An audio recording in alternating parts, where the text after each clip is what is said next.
If you had a family member or it was yourself, or what advice would you give to somebody that gets that diagnosis? Like you said, good thing we caught it, we can get started next week. That they get that advice. What advice would you get to somebody sitting in that chair that gets the diagnosis of cancer? Well, number one, you need to ask the physician the 10 questions, right? And you need to know what your potential outcomes are. I mean, is this therapy going to give me a 10% success rate, a 90% success rate? And when you tell me it's 90%, what does that mean? That means I'm going to live for 5 years and I'm probably going to die from this cancer? You just need to get informed, right? Now, there are some types of cancer that MD therapeutics are not a bad idea for, but they're barbaric, like breast cancer. If you catch breast cancer early enough, the tumor that's there is specific to the tissue of the breast. It can't grow anywhere else. Now, if you catch it too late, it will metastasize and move somewhere else, and then you're screwed. But if you catch it soon enough and you hack the breasts off, well, you probably have a good chance of not dying from breast cancer. Which is like saying, well, holy smokes, there's an epidemic of hand psoriasis in the United States. So what are we going to do to stem that tide? We're going to amputate people's hands. Well, that's one way to do it. Hacking off the breast, double radical mastectomies, that's one way to do it, but it's kind of barbaric, old-fashioned, outdated, and again, it misses the point completely. That tumor is not the disease, it's the result of the disease. What causes the disease? Medical science does not know this. And yet, right, we have a problem, we have a diagnosis, we're scared to death. We need to just get informed. So you need to ask your oncologist those questions. You need to see what their answers are. You need to ruminate with that and then decide on your own whether you think it's prudent to move forward with their recommendations. If you do, then God bless you and damn the torpedoes. If you don't, you're SOL. Because all that you have is the internet. So now you have to go to the internet and try to figure out how to cure your own cancer. Good luck. All you'll have is anecdotal evidence from this clinic here or that clinic there or this doctor who knows what, who knows where, right? And again, just like with the food allergy question, in a perfect world, the research would have been done to answer those questions years ago. In a perfect scientific, objective community, not driven or controlled by pharmaceutical interests or, agribusiness interests, if it was really pure science, for science's sake, we'd have a clue because we would abandon the reductionistic methodology because it simply doesn't work. It doesn't work. And we would have adopted a holistic methodology in our attempts to discover the causative nature of cancer and what to do to fix it. But right now, people are SOL. However, my colleague, Dr. Wallach, sued the Food and Drug Administration a number of years ago to secure something called a qualified health claim.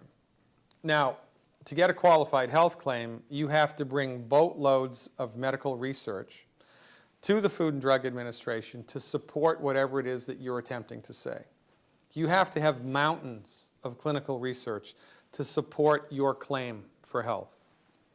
Dr. Wallach was able to do that.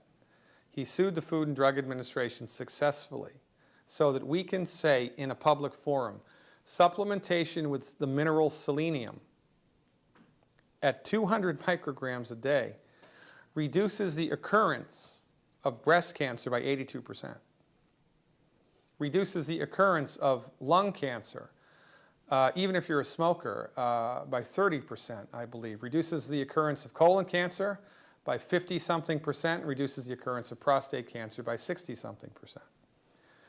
So there is so much clinical evidence to support the notion that selenium helps you not to get cancer.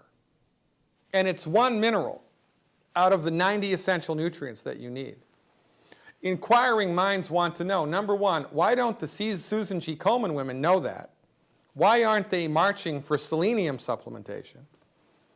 Because you know what that means? If every girl in this country took one selenium capsule from the time of birth, through their life, in one generation, we'd eliminate breast cancer by 82%. Why aren't we doing that? Why aren't we doing that?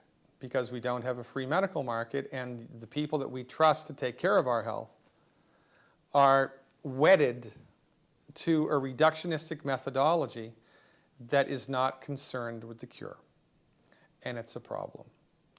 So if I was trying to support and promote the structure and function of my body in the face of a diagnosis of cancer, which is separate and distinct from trying to treat cancer, I would take the full complement of the 90 essential nutrients.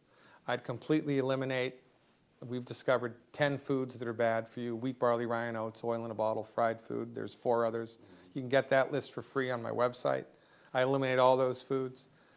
I would consume 100,000 ORAC points of antioxidants a day.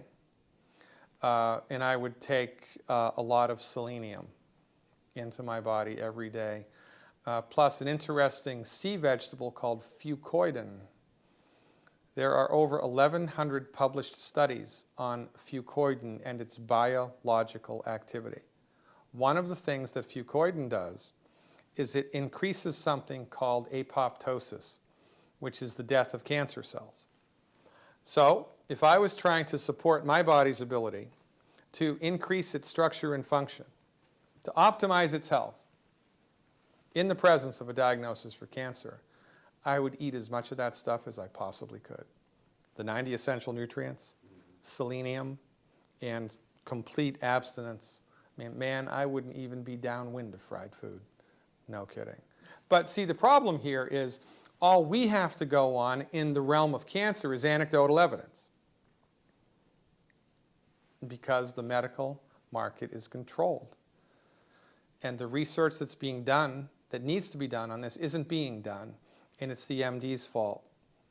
It's got to be somebody's fault. They know that it doesn't work. They're not making noise. They're still propping up a dead horse. They are. And it's a problem. Honest to God, if every cancer patient simply asked their oncologist these 10 questions, everything would change.